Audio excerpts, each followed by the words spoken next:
Hola, soy Eleonora Guillén, estudiante del cuarto año de Derecho de la Universidad Nacional Experimental de los Llanos Ezequiel Zamora Barinas. En esta oportunidad vamos a hablar acerca del contenido del módulo 1 de Derecho Procesal Civil 3. Esto contempla los juicios ejecutivos, procedimiento por intimación, ejecución de créditos fiscales, procedimiento de la ejecución de la hipoteca, la ejecución de la prenda y el juicio de cuentas. En esta primera parte vamos a hablar sobre los juicios ejecutivos. Son aquellos en los que el legislador ordena tramitar la vía ejecutiva por el procedimiento ordinario, pero siendo este acompañado simultáneamente de la ejecución de los bienes del deudor sin llevar a remate hasta hacerse la sentencia. Los juicios ejecutivos de la vía ejecutiva se encuentran bajo los artículos 630 al 639 del Código Procesal Civil. Se diferencia entre el juicio ordinario debido a que en la vía ejecutiva, desde la introducción de la demanda, el demandante puede solicitar se decrete mediante embargo ejecutivo sobre los bienes del deudor, publicándose en carteles y efectuándose el avalúo. En el juicio ordinario, al introducirse la demanda, solo puede acordarse embargo preventivo de los bienes, y en que la vía ejecutiva requiere que la demanda esté fundamentada en el título ejecutivo público o auténtico y en el juicio ordinario no, ya que cualquier título no sirve. Por otra parte, se diferencia entre la fase de ejecución de la sentencia y la vía ejecutiva en que la fase de ejecución de la sentencia ya existe una sentencia definitivamente firme, en la vía ejecutiva se van a ejecutar los bienes sin existir todavía una sentencia definitiva. Esta vía es el comienzo de un juicio. Finalmente, en la vía ejecutiva puede levantarse la medida de embargo mediante fianza judicial y en el otro caso no. Los requisitos de procedencia de la vía ejecutiva se encuentran contenidos en los artículos 630 del Código Procesal Civil y la reparación de la vía ejecutiva en el artículo 631 del mismo código. El procedimiento por intimación es un procedimiento de cognición reducida con carácter sumario dispuesto en favor de quien tenga derechos crediticios que hacer valer, asistido por una prueba escrita. Puede dirigirse en tal caso al juez mediante demanda y el juez inaudita, altera par, o quiere decir que, sin oír a la otra parte, puede emitir un decreto con el que impone al deudor que cumple su obligación. Las condiciones de admisibilidad serán: si el procedimiento de intimación se aplica cuando el derecho subjetivo sustancial que se hace valer con la acción es un derecho de crédito. El derecho de crédito debe ser líquido y exigible. Puede aplicarse también el procedimiento de intimación para exigir la entrega de cierta cantidad de cosas fungibles, que son cosas de la misma especie, las cuales pueden en los pagos ocupar las unas en lugar de las otras. Esto está en el artículo 1333 del Código Civil. Es también aplicado cuando se persigue la entrega de una cosa mueble determinada, quedando excluido para los inmuebles. La competencia se determina por la regla general que rige en la materia, es decir, es competente para conocer todas las demandas que se propongan contra una persona, el tribunal del lugar donde la misma tenga su domicilio, a menos que el conocimiento de la causa haya sido referido exclusivamente a otro tribunal. Esto se encuentra en los artículos 640 al 652 del Código Procesal Civil. Las características del procedimiento por intimación se contemplan en el artículo 640 del Código Procesal Civil, que comenta que el procedimiento de intimación procede cuando el derecho subjetivo sustancial se deriva de la facultad de exigir a una persona una determinada prestación. El derecho de crédito debe ser líquido y exigible. Sobre el decreto de intimación contenido en el artículo 647 será motivado y expresará: el tribunal que lo dicta, el nombre, apellido y domicilio del demandante y demandado, el monto de la deuda con los intereses reclamados, la cosa o cantidad de cosas que deben ser entregadas, la suma de la falta de prestación en la especie debe pagar el intimado conforme a lo dispuesto en el artículo 645, y las costas debe pagar el mismo. El apercibimiento de que dentro del plazo de 10 días a contar desde su intimación debe pagar o formular su oposición, y que no habiendo oposición se procederá a la ejecución forzosa.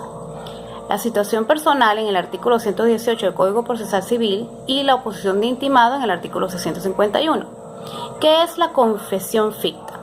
Es la sanción que establece el Código Procedimiento Civil cuando el demandado debidamente notificado no presenta defensa alguna a la demanda impuesta, por tal motivo que el Código Procesal Civil lo considera confeso, y al no responder admite que los hechos que se alegaron en la demanda son ciertos.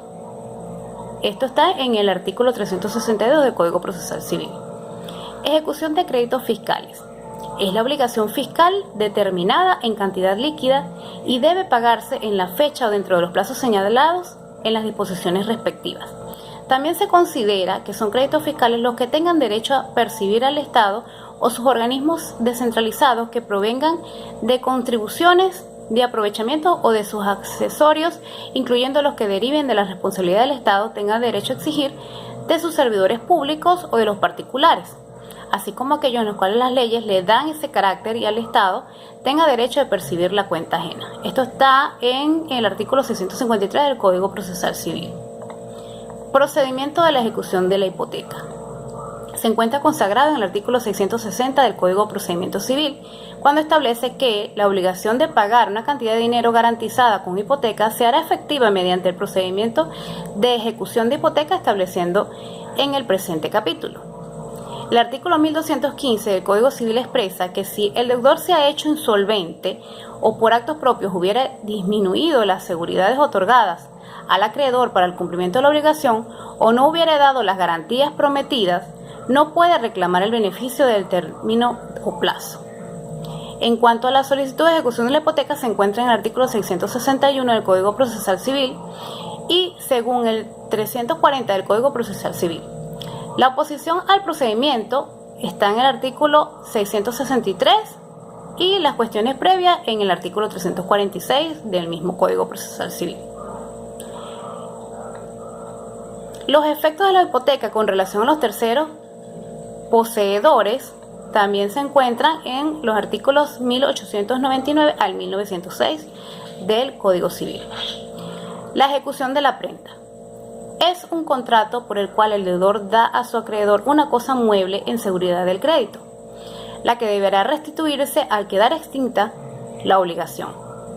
Según el artículo 1837 del Código Civil, la ejecución de la prenda desde los artículos 666 al 672 del mismo Código Procesal Civil y los requisitos de procedencia para la ejecución de la prenda, que dice que conste en documento de fecha cierta que exprese la cantidad debida, expresión de la especie y naturaleza de las cosas dadas en prenda.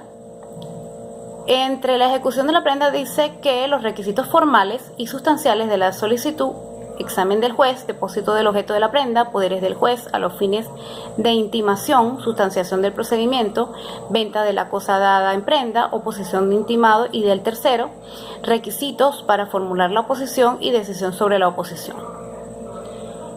Los requisitos formales de la solicitud están contenidos en el artículo 666 del Código Procesal Civil. En la venta de la cosa dada en prenda, basta entonces la falta de pago para que se proceda sin más a la venta de la prenda. El procedimiento expedito establecido incluye la publicación de un solo cartel en un periódico de la circunscripción del tribunal. Para participar en este remate es necesario dar garantía que se pierde si el adjudicatario no paga el precio. La venta se iniciará por la mitad del justiprecio. Si no hubiera propuesta por dicha cantidad, se seguirá el procedimiento establecido para la ejecución de las sentencias. La oposición del intimado y del tercero es muy importante, ya que el intimado deberá formular su oposición dentro de los 10 días de despacho siguientes a su notificación personal o a cualquier hora del despacho. En el caso de la intimación de carteles que hubiera culminado por el nombramiento del defensor ad litem, este deberá formular su oposición dentro de los 8 días del despacho siguientes a su intimación, en cualquiera de las horas anteriores indicadas.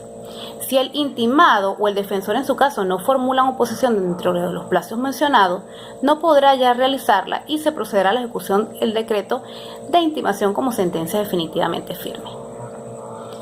El juicio de cuentas es un juicio especial ejecutivo, en el cual no se llama al demandado para que conste la demanda, para que conteste la demanda, sino para que rinda cuentas. Las únicas razones por las cuales puede oponerse a esta intimación el demandado son las señaladas en la ley procesal, cual es que las cuentas ya fueron rendidas, o que las mismas corresponden a un periodo distinto al señalado de la demanda, o se encuentran todo esto dentro del artículo 675 del Código Procesal Civil, donde se presentan las cuentas del plazo de 30 días. Procedimiento de iniciación bajo el artículo 673 del Código Procesal Civil debe iniciarse por demanda efectivamente. La norma indica que el demandante acredite de un modo auténtico la obligación. Al mismo tiempo, se refiere a que el juez ordenará la intimación del demandado. Dicha demanda, como es obvio, debe reunir los requisitos de forma contemplados en el artículo 340 del Código Procesal Civil. Los presupuestos se desprenden en los artículos 673, los llamados a rendir cuenta se deducen en el mismo artículo 673, las formas de presentar las cuentas en el artículo 676 y la apelación de la decisión contempla el artículo 677 del Código Procesal Civil, que deberá oír libremente, o sea, en ambos efectos. Bueno, muchas gracias. Hasta la próxima.